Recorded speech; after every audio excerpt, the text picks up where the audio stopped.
Ajout d'une adresse d'expédition personnalisée.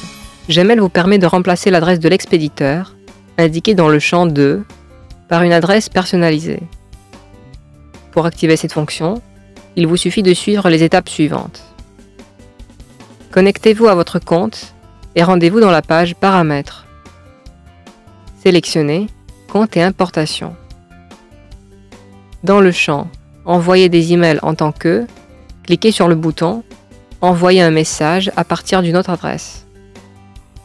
Dans la fenêtre qui apparaît, indiquez votre email alternatif et votre nom. Cliquez sur Étape suivante.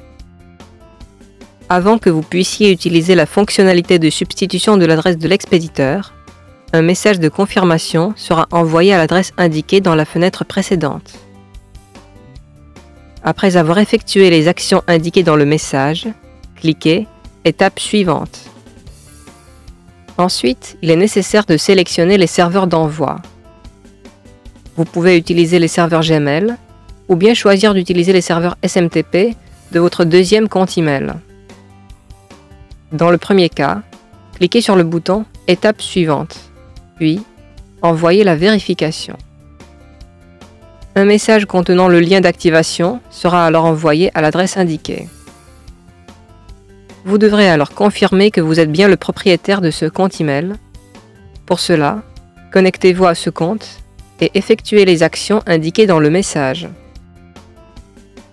Dans le cas où vous choisissez d'utiliser les serveurs d'envoi Gmail, votre adresse Gmail sera toujours affichée dans le champ 2, afin que les messages que vous envoyez ne soient pas identifiés en tant que spam.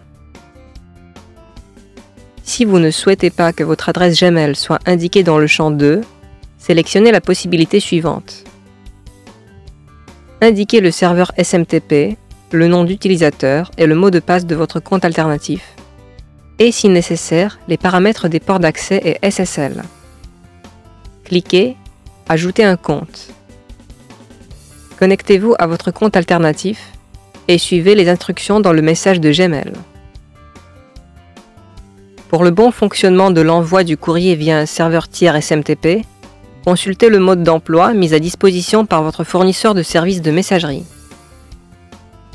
Pour utiliser l'adresse indiquée, créez un nouveau message, cliquez sur le champ 2 et sélectionnez l'adresse nécessaire dans la liste déroulante.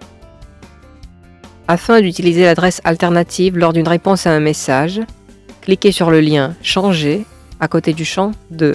Vous pouvez également régler l'utilisation automatique d'une adresse. Pour modifier les informations sur les adresses alternatives, cliquez sur le lien « Modifier » en face de l'adresse en question, dans la partie appropriée des paramètres, ou bien sûr « Supprimer » pour supprimer une adresse alternative.